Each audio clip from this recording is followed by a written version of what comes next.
Srian Duani tells his trial he's not guilty of his new bride's murder. He says he is intense, a control freak and bisexual, but insists he's not a killer. Also tonight, the tragic, devastating scale of Europe's illegal immigration. Survivors of a shipwreck speak out. Cable says the Tories are liars. In an exclusive ITV news poll, most of you tell us the Liberal Democrats are irrelevant. Pride of Britain Awards, an honour for Stephen Sutton, who did so much to help others.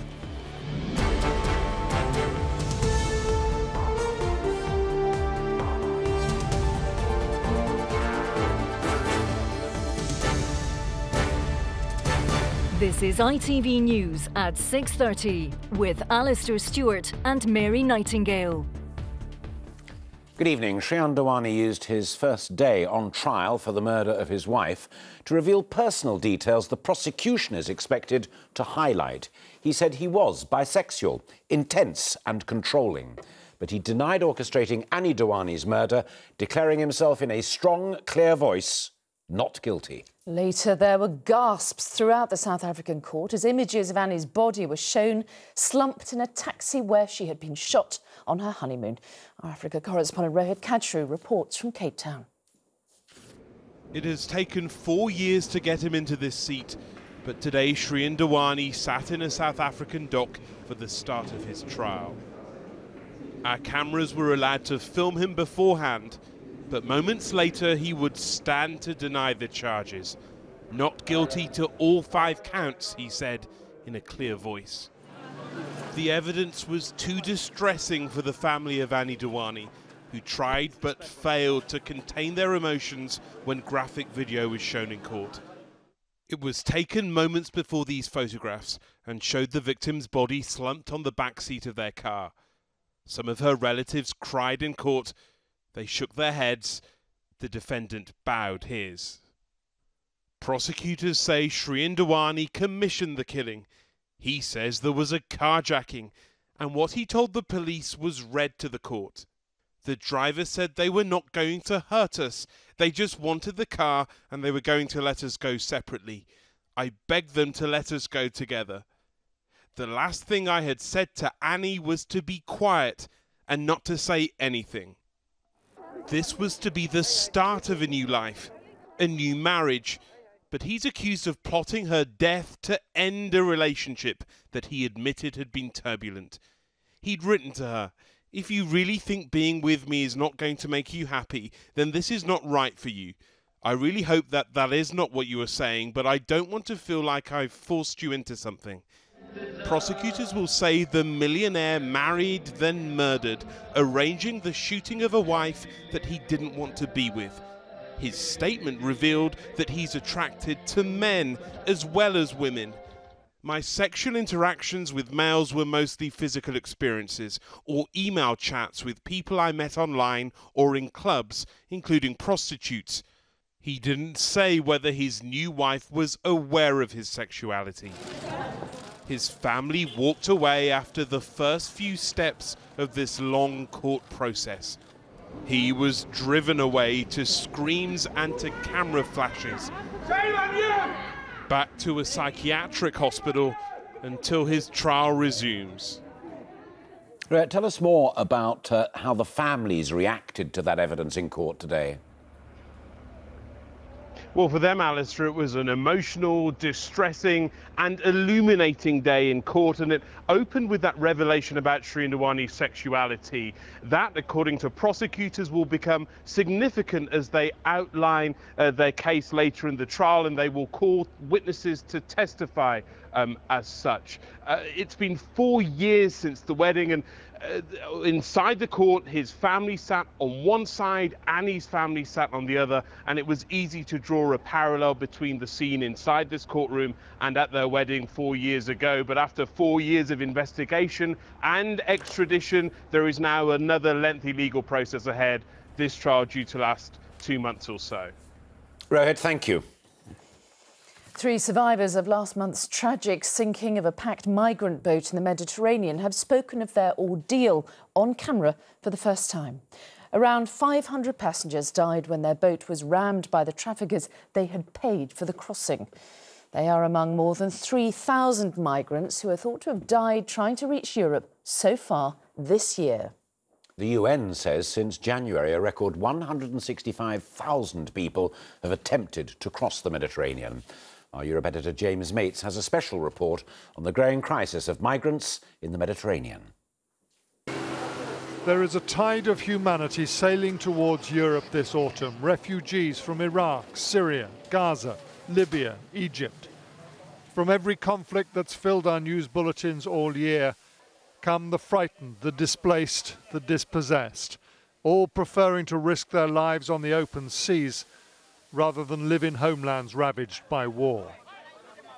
If you have any doubt about the scale of this migration, this is the Italian frigate Virginio Fassan, and these the people it plucked from the Mediterranean in just 5 days this summer. Amid it all, the apparent mass murder of 500 refugees. This is the helicopter that brought just a handful of survivors ashore from a ship deliberately rammed by the people traffickers who had taken more than $2,000 each from their victims. 3 of the survivors have spoken to us on camera for the first time since their ordeal. لقينا مركب جاء علينا من بعيد ضرب المركب من الجنب من جنب المركب انضرب وأنا كنا في المية أغلب الناس تقريبا فوق 400 واحد ماتوا فورا يعني مع أول ضرب المركب ونزلوا في المية. The 3 men, all from Gaza, were among the few who survived 4 days in the water before rescue arrived. Shukri al-Asuli never saw what happened to his wife and 2 children. لحظة ما انضرب المركب كان ابني بحضن أمه ورتاج جنبي وضربوا المركب مرتي صرخت قالت لي شكري بعد هيك أنا نزلت بالمية. All Shukri has left of the family lost in the Mediterranean are a few photos on a phone. The 3 men are still haunted by memories of watching family and friends die in the water around them. لحتى هلا صار لنا 17 يوم 18 يوم هون ولا نفس الشيء بنشوف اللي ماتوا ولا صحيوا نفس الشيء ما بننام يعني بننام على السرير وبنحس السرير لسه في البحر. They are currently living in the care of Palestinian diplomats in Athens, but their future is uncertain. Like the tens of thousands of refugees living in detention facilities here on the Greek island of Samos or in similar camps across southern Europe, they must wait to see if they'll be granted asylum and a move to what they see as the promised land of northern Europe. And while they wait, tens of thousands more are following in their footsteps, whatever the risks. James Mates, ITV News.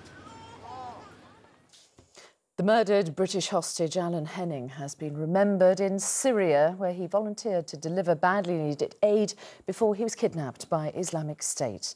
Children in the town of Al Dana made posters reading, "We will never forget you because you never forgot us." Another reads, "Henning family, we feel your pain." Meanwhile, IS is still proving to be a formidable force on the battlefield. Today they raised their flag for the first time in the Syrian border town of Kobani as its Kurdish defenders rush to evacuate thousands of women and children. Our international affairs editor, Raghi Omar, has the latest. Being bombed by an international coalition of Western and Arab nations is not stopping militants from the so-called Islamic State. For several days, IS positions have been targeted around the town of Kobani, near Syria's border with Turkey. But today, IS's black flag was seen through the heat haze in the eastern edge of the town, fluttering triumphantly from the rooftop of a building. IS has relentlessly targeted Kobani for nearly a month.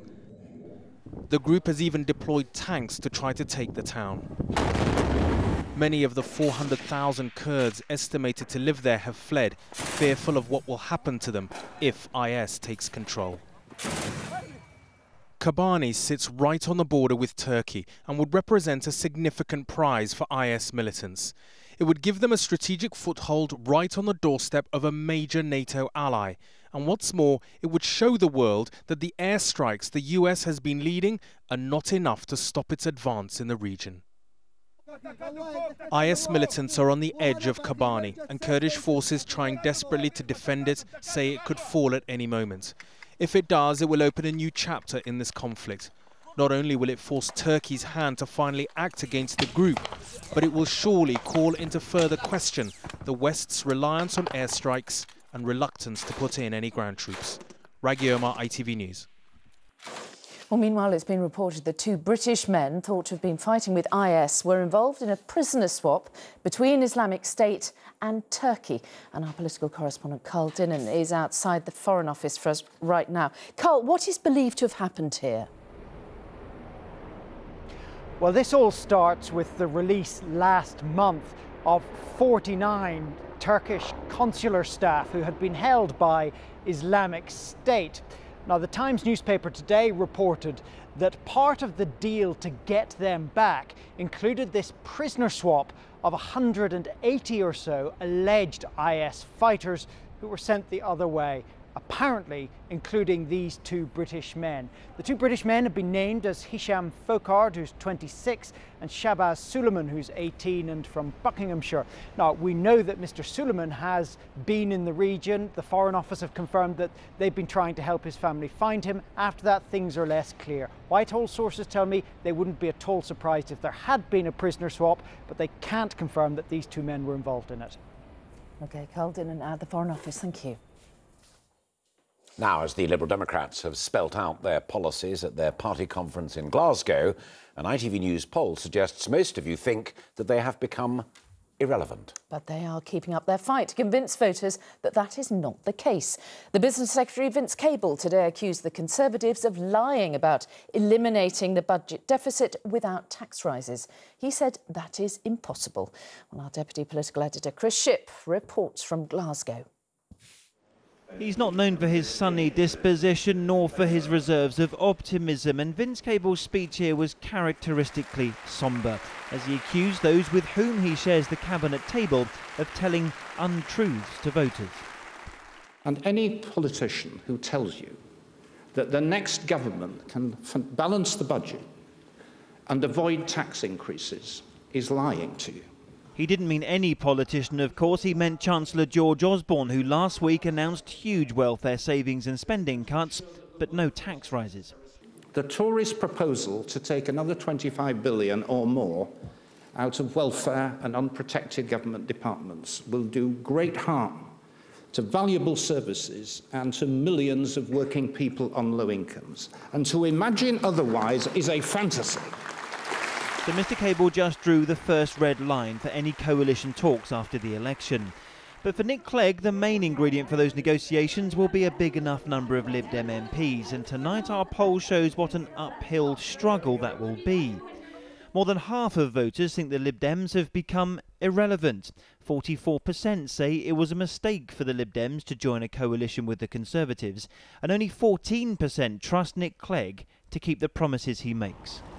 But the Lib Dems take comfort from the seats they currently hold, like East Dunbartonshire just outside Glasgow, where the local MP, it seems, may offset what we found was the bitter taste of the Lib Dems. I think I would vote for Joe Swinson as a local MP, but as a national party I don't think Nick Clegg would be somebody that I would choose to vote for as such. I've had a lot of dealings with Joe Swinson, but as far as the Lib Dems go, I'm not a big fan of Nick Clegg. The Lib Dems have articulated very clearly here what they don't like, what they would stop the Tories or Labour doing in another coalition. But they have yet to spell out what they are for, and there are many desperately hoping here that Nick Clegg will do that for them in his speech on Wednesday. Chris Shipp, ITV News, Glasgow. Still to come on the programme, the presenter Michaela Strachan on her breast cancer and how she feared for her family. And I'm at the Pride of Britain Awards, where there's recognition tonight for a young teenage cancer sufferer who sadly cannot be here. All will be explained after the break.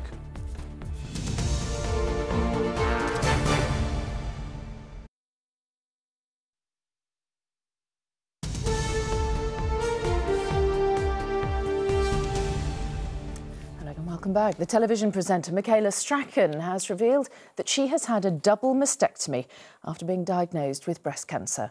The Springwatch host has chosen to speak about her ordeal to encourage other women to get regular checkups. If she had put hers off, she says, her story could have been very different.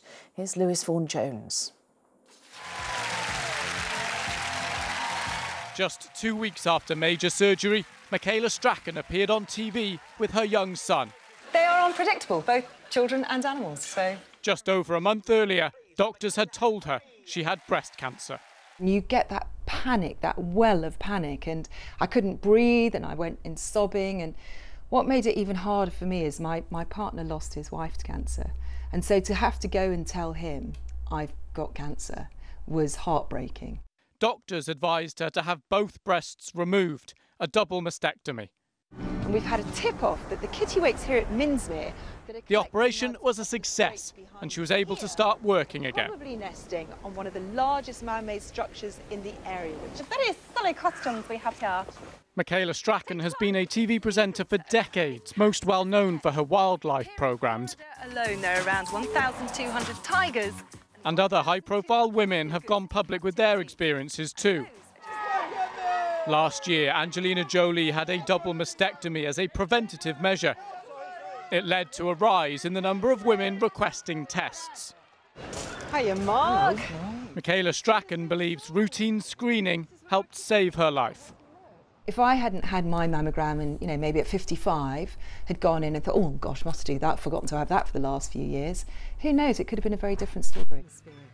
She says the reason she's been so lucky is because her breast cancer was caught before it could spread. Lewis Vaughan-Jones, ITV News. A British-Iranian woman's gone on hunger strike after being held for 100 days in a Tehran prison. Gonchi Ghavami was imprisoned for demonstrating outside a men's volleyball match, which, as a woman, she was forbidden to attend. Her mother is reported to have joined her hunger strike, while her brother, who lives in the UK, went to the Foreign Office today to discuss her case. Martha Fairley was with him. Gonchi Ghavami has spent the last 100 days in an Iranian prison. The 25-year-old had travelled from London to Iran to campaign for women's rights. But while she was there, she was arrested for trying to attend a men's volleyball match. More than 3 months later, she's still being held in Tehran's notorious Evin jail. And now she's gone on hunger strike in protest at her continued detention. Today, her brother Iman urged senior officials at the Foreign Office to intervene. Before it was more the psychological pressure and having that state of uncertainty from inside the prison, that the fear that she would have to stay for a long time. But now it's really her physical health. She is in really grave danger now. She hasn't eaten any solid food for the past 6 days. Gonchi's mother Susan is in Tehran trying to secure her daughter's release. She too has taken desperate measures, writing on Facebook, "I will not touch food either until the day that my Gonchi will break her hunger strike. Her life and health is in danger. I will no longer sit silently. God end this nightmare. Give me strength to save the peace of my heart." I think she's reached a point that she feels she doesn't have any other options. It's a matter of life and death, and things could really change in just a few days. During last month's UN General Assembly, David Cameron raised Gonchi's case with Iran's President Rouhani. The Foreign Secretary also spoke with his Iranian counterpart. The Foreign Office says it's concerned about Gonchi's detention and have asked the Iranian government for more information about her welfare and the charges against her. Martha Fairley, ITV News, Westminster. A man who shot dead 5 people in 1978 has been returned to prison indefinitely after several guns and a bomb were found in his home. Barry Williams spent 15 years in Broadmoor for the killings in West Bromwich and Nuneaton before being released and given the new name Harry Street. Today he pleaded guilty to making an explosive device and possessing firearms. A 61-year-old man's been killed by falling masonry in the seaside resort of Bridlington, East Yorkshire. There were high winds in the area at the time, but police have yet to confirm the cause of the accident. And the Foreign Office has condemned what it's calling a serious incursion by a Spanish research ship into British waters around Gibraltar. At the weekend, a Spanish military jet allegedly entered Gibraltar's airspace. And finally, the winners of this year's Pride of Britain Awards have begun arriving on the red carpet at London's Dorchester Hotel. Among those being honoured will be Stephen Sutton, the teenage cancer campaigner who raised nearly £5 million before he died in May. Rupert Evelyn is there. Well, tens of thousands of people nominated Stephen Sutton for this award. It's no surprise, really. He was a young man who refused to let his cancer rule his life. Amongst those here tonight will be his family and friends, and comedian Jason Manford, who got to know him through his fundraising campaign and who told me that tonight will be an emotional evening. It's been a mad sort of 7 or 8 months really since it all kicked off back in March, April time. I mean, much madder for Jane, of course, his mum, who's been unbelievable. I mean, everything I've turned up, she's been there, and it's just been amazing. It's been an amazing, a really inspirational guy who still resonates now, you know, months on. That's the thing, people are still giving. I mean, yeah. Tens of thousands of people nominated Stephen for this award. Well, I knew as soon as it all kicked off, and as soon as I spoke to Stephen, and as soon as the money started to roll in, I just knew Pride of Britain was was something that would happen for him. And obviously the honours list from the Queen and then this, it's unbelievable. Can you compartmentalize it? It just doesn't. No, I mean it's exciting. You know, it's exciting to have been part of it at the beginning. It's sad because he obviously he lost his life, but for what he did and for the amount of people he's helped. I mean, there's people children who have not even been diagnosed with cancer yet, who will be helped by what Stephen Sutton did, and that is unbelievable. To be able to help people long after you died is, I mean, it's amazing. Well, of course, this event is about people young and old from all over the UK, but it is the story of young teenage cancer sufferer that will no doubt dominate the evening. Right, Rupert Evelyn in the centre of London, thank you. And you can see Pride of Britain tomorrow night on ITV1 and ITV HD at 8 o'clock. Indeed, but that is it for now. We'll both be back with all the latest at 10. Bye-bye. Bye-bye.